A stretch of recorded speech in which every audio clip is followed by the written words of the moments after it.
Quédate en este episodio porque te diremos qué requisitos necesitas para tus gastos del extranjero para que los puedas deducir aquí en México y puedas pagar menos impuestos. Hola, arpeos, bienvenidos a una semana más de este podcast. Amigo, ¿cómo estás? ¿Todo bien tú? Todo muy bien. Sigue siendo 3 de junio. Ajá. Y pues básicamente en el episodio de esta semana hablaremos acerca de los gastos del extranjero. ¿Por qué? Porque creo que en la actualidad ya es muy común que te paguemos algunos software, aplicaciones y demás que necesitemos para nuestro negocio. Sin embargo, generalmente pueden ser plataformas que no están en México y que por lo tanto lo pagamos al extranjero. Ajá. O, digo, ese es uno de los casos más comunes, pero también puede ser que literalmente por ver a algún cliente o algo similar hayas tenido que salir del país y pues tampoco vas a perder todo ese gasto de viáticos por allá. Exactamente.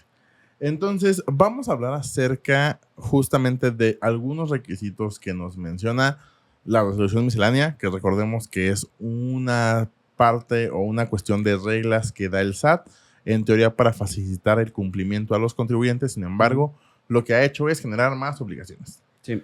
Sin embargo, sí hay un punto que nos habla acerca de cuando tenemos algún comprobante fiscal de algún residente del extranjero que no tenga un establecimiento en México, es decir, empresas que pues no están en México, que no pagan impuestos en México. Entonces, aquí nos habla acerca de lo del artículo 29 y 29 del código, que es acerca de algunos requisitos que deben tener los comprobantes fiscales. Primero, y nada más por hacer obvio lo obvio, tenemos que estar conscientes que no todos los países operan tributariamente como México. Entonces, mientras acá en México es un proceso un poco más complejo el tener una factura, porque tenemos que dar ciertos datos, tiene que pasar por un proceso electrónico donde el SAT tiene que aprobar que se esté emitiendo esa factura, etcétera. O sea, es un proceso complejo. En otros países, por lo general, no.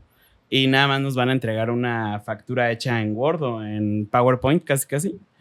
Entonces, aquí, pues, justamente vamos a tener que cubrir ciertos requisitos porque, también haciendo obvio lo obvio, porque tal vez solo es obvio para nosotros, no funcionan normalmente o no van a tener como la misma validez un comprobante que hayan emitido en el extranjero a en México, porque no pasa por la autoridad fiscal en este caso, que es el SAT. Entonces, justo por eso nos ponen como ciertas reglas que honestamente tampoco sirven de mucho.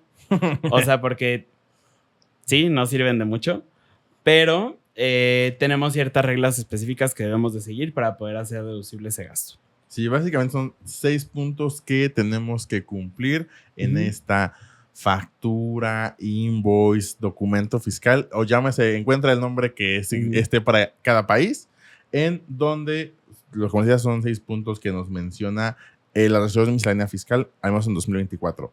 La regla es la 2.7.1.14, en donde nos menciona que el primer punto que debe de cumplir este documento fiscal de la resolución miscelánea del 2024. Sí. Por lo general no cambia, pero si lo estás viendo en años posteriores, puede llegar a cambiar. Sí.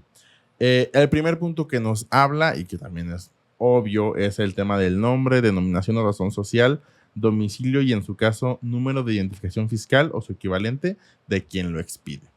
Básicamente aquí, pues, esa es información que sí debe de tener el establecimiento donde estás adquiriendo el bien o el servicio, y pues tendrán que incluirlo en este documento fiscal. El segundo punto es el tema del lugar o fecha de expedición. Esto es un tema, creo que es más por el tema de una fecha cierta, un tema de que no hagamos deducible dos cosas una misma cosa. Entonces, por eso es que tendríamos que tener también este dato. El tercer punto, que luego creo que es uno de los temas más complicados, es el tema de poner datos de nosotros como contribuyentes. El tercer punto que nos dice es la clave en el RFC de la persona a favor de quien se expida y nombre, denominación o razón social de dicha persona. El siguiente punto son los requisitos en el artículo 29A, fracción quinta, primer párrafo del Código Fiscal de la Federación. Que básicamente en este apartado del artículo 29A del Código Fiscal nos habla de que debemos de tener cantidad, unidad de medida y clase de los bienes o mercancías o descripción del servicio o del uso o goce temporal que amparan. O sea, básicamente aquí nos está hablando de todo este apartado que vemos en medio nosotros en nuestras facturas, donde acá en México tenemos de que fue una pieza de un servicio que la clave es C48 y fue un arrendamiento de casa-habitación ubicada en tal calle, por ejemplo. Todo eso también lo debe de incluir esta factura que nos da a nosotros la persona del extranjero para que la podamos hacer deducible acá en México. Exacto. Lo siguiente es el valor unitario consignado en número e importe total consignado en número o letra. Aquí pues igual si son una pieza, un servicio, 2 noches, 2 kilos, 2 toneladas, también tendrá que incluirse dentro de este documento fiscal. Y finalmente nos habla de que cuando nosotros tenemos operaciones con un residente en el extranjero que no tiene un domicilio, un establecimiento permanente aquí en México, esto es medio técnico, pero básicamente se refiere a que tenga una oficina en México. Sé que no estoy cumpliendo al 100% con la definición de la ley, pero para poderlo comprender todos de manera más clara, básicamente se refiere a que no tengamos un domicilio en México. Normalmente nos dice que cuando nosotros le pagamos a una persona en el extranjero que no tiene un establecimiento permanente en México, vamos a tener que hacerle una retención, ya sea de ISR o de IVA. Cada una de las leyes especifica en qué caso se tiene que hacer. Y nosotros vamos a tener que tener una constancia de retención que nosotros mismos vamos a emitir por este pago que le hicimos a la persona del extranjero. Normalmente justo se habla de esto cuando tenemos alguna enajenación de bien, que es lo que menciona esta parte de la resolución miscelánea, como puede ser compra de mercancías, como puede ser el pago de algún bien mueble, etcétera. O bien también cuando tenemos un otorgamiento del uso goce temporal de bienes, que básicamente se refiere al arrendamiento. Entonces, si nosotros recibimos ese servicio en México prestado por un residente en el extranjero, ahí sí tendría que existir también esta constancia de retención que nosotros mismos vamos a emitir y pagarle las retenciones al SAT, obviamente. Ahí justamente un poco a lo que hablábamos del episodio pasado de CFDI de retenciones. Básicamente, estos son de los 6 puntos que tienen que tener estos comprobantes. Bueno, básicamente son 5 puntos porque el otro es algo más específico que sucede aquí en México. Pero son puntos que sí tenemos que cuidar porque muchas veces tenemos clientes incluso que mucha de su operación son de gastos del extranjero. Y es muy importante que sí cumplan con estos requisitos por el tema de poder deducir. Y creo que es de las más importantes, que en algún momento el SAT empezó a hacer estos cruces entre los CFDIs y los gastos que teníamos en la declaración anual y decía, oye, no me cuadran los CFDIs que tienes contra tus gastos que pusiste en tu anual. Explícame por qué. Entonces sí es muy importante que podamos identificar estos gastos del extranjero, incluso en contabilidad. ¿Para qué? Obviamente cumpliendo con todos estos requisitos que estamos mencionando, para que si en algún momento hubiera alguna revisión por parte de la autoridad, pues podamos sí tener estas deducciones y no las vayan a rechazar y pues por lo tanto sería un pago más de impuestos, aunque nosotros sí hicimos esas erogaciones. Sí, y aquí nuevamente mencionar lo que ya mencionábamos en el episodio pasado, no porque nosotros le digamos al SAT, oye, pero es que te lo juro que yo lo hice de esta forma, por favor créeme, nos va a creer. O sea, nosotros sí debemos de tener toda la comprobación, que en este caso justamente va a ser al menos este CFDI o esta... No es CFDI, comprobante fiscal. Esta factura que nos dé la persona del extranjero, y con eso vamos a poder comprobar. Pero si no lo tenemos, pues al final no vamos a tener todas las cartas necesarias para poderle decir al SAT que eso sí era una deducción. Y aparte, de hecho, también es importante mencionar esto, en ciertos casos estos proveedores van a caer en nuestra declaración de IVA. La informativa, la DIOT. Ajá. Sí, la DIOT, pero es la declaración informativa de operaciones con terceros.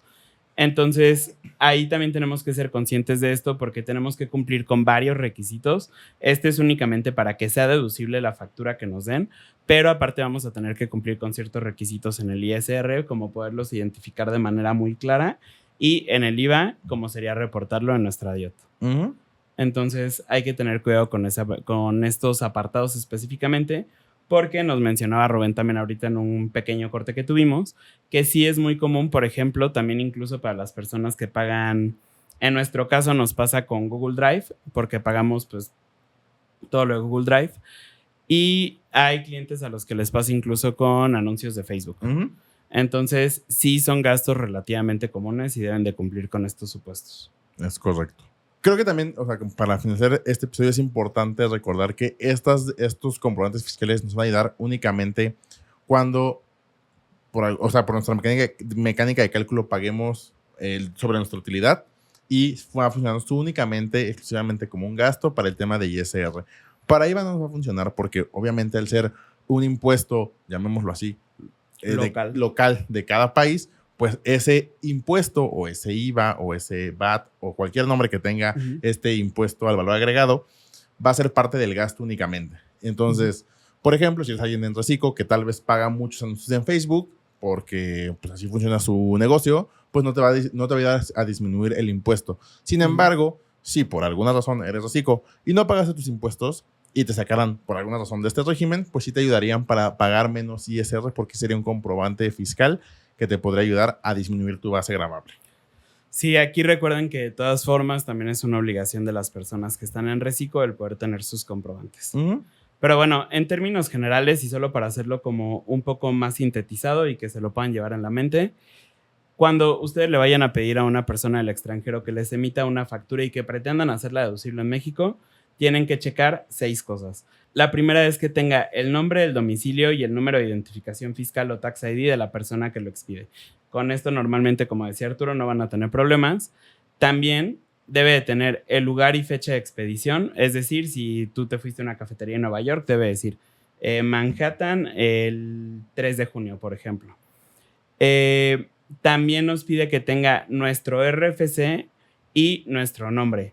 Aquí sí ya no se pone como tan pesado el SAT, no te dice que el domicilio ni nada, RFC y nombre nuestro. Debe la factura tener todo lo que nos pide el artículo 29A del código, donde básicamente nos dice que debemos de tener cantidad, unidad de medida y clase de los productos o servicios que hayamos adquirido con su respectiva descripción, que era lo que les mencionábamos, que es normalmente lo que está en medio de las facturas, donde decimos que compramos una asesoría por tal precio a X persona o con tal concepto.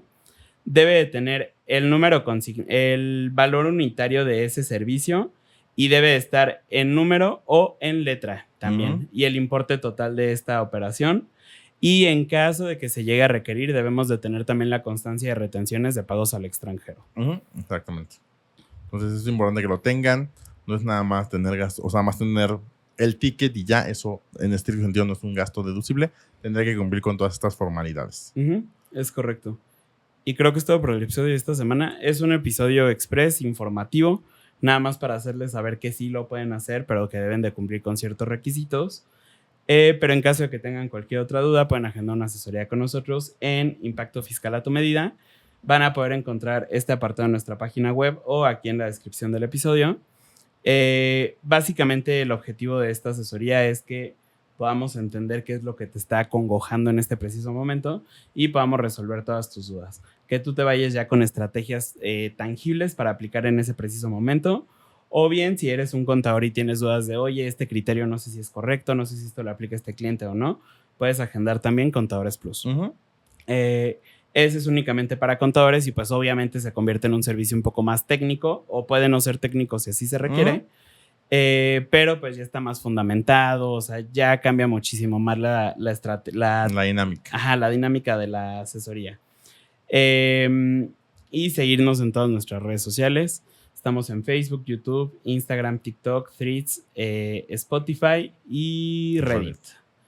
Y ya. Creo que sí. Sí.